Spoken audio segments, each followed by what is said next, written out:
नमस्कार, आप देख रहे हैं एचएस बिहार। आपके साथ मैं अमन कुमार। राजीव सरदेसाई ने सुशांत सिंह राजपूत को एक बड़े अभिनेता न बताते हुए कहा कि सुशांत सिंह राजपूत एक बड़े अभिनेता नहीं है जिनके लिए इतना बवाल उठ रहा है। उसके बाद पटना के डगबंगला चौराहे पे भारतीय सिने संघ के फूल सिंह द्वारा राजीव सरदेसाई का पुतला दहन किया गया। पुतला दहन के बाद वो क्या कह रहे हैं, पहले सुन लीजिए। पुतला दहन किए हैं राजीव सरदेसाई का और महाराष्ट्र सरकार का। मैंने कहा था उस दिन एयरपोर्ट से कि मैं जयप्रकाश नारायण की धरती से आया हूँ, उद्धव ठाकरे तुम्हारी सरकार गिर जाएगी, याद रखना। जो व्यवहार तुम कर रहे हो, मुझे तो आश्चर्य होता है पत्रकार बंधु। जब मैं विनय तिवारी जी को लाने गया था, एक IPS ऑफिसर जो एक प्रोटोकॉल में गया है, कोई जुहू घूमने नहीं गए थे।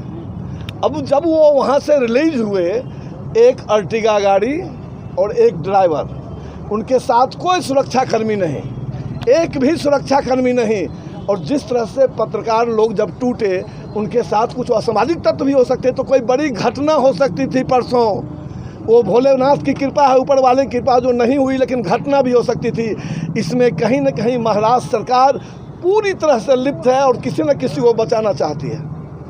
रात में राजीव सरदेसाई ने जिस तरह का स्टेटमेंट दिया कि सुशांत सिंह राजपूत इतना बड़ा स्टार नहीं था कि बिहार के DGP हाई तौबा कर रहे हैं। सच्चाई ये है कि मुझे लगता है कि राजीव सरदेसाई भी कहीं इन लोगों से मिला हुआ ना हो। भाई, आज तक ऐसा नहीं देखा कि कोई सरकार अगर अनुशंसा करती है CBI की जांच के लिए, तो दूसरा कोई सरकार उसका विरोध करे। आखिर महाराष्ट्र सरकार क्यों विरोध कर रही है? कौन लोग हैं इसमें जिसको महाराष्ट्र सरकार छुपा रही है, बचा रही है?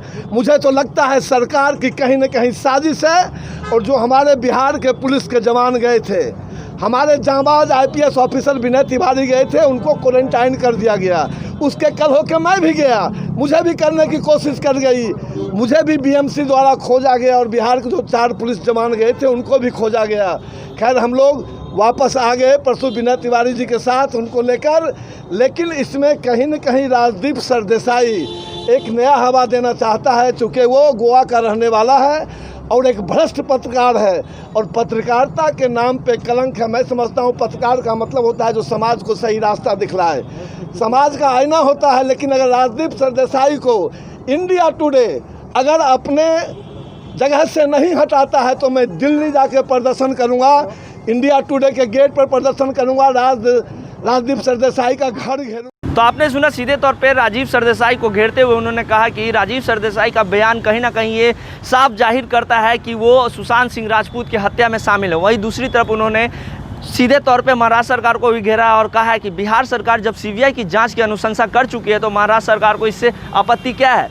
वहीं उन्होंने विनय तिवारी के बारे में भी कहा कि जिस तरीके से बिहार का एक IPS ऑफिसर को मुंबई में होम क्वारंटाइन के नाम पे हाउस अरेस्ट कर लिया जाता है, तो कहीं ना कहीं ये बिहार पुलिस के साथ और जो दुर्व्यवहार किया गया है मुंबई पुलिस के लिए, ये बहुत बुरी बात है और ऐसा नहीं होना चाहिए। हम लगातार ये अपील करेंगे कि जिस तरीके से राजीव सरदेसाई ने ये बयान दिया है, इंडिया टुडे से भी हम ये कहेंगे कि वो उन्हें जल्द से जल्द बर्खास्त किया जाए।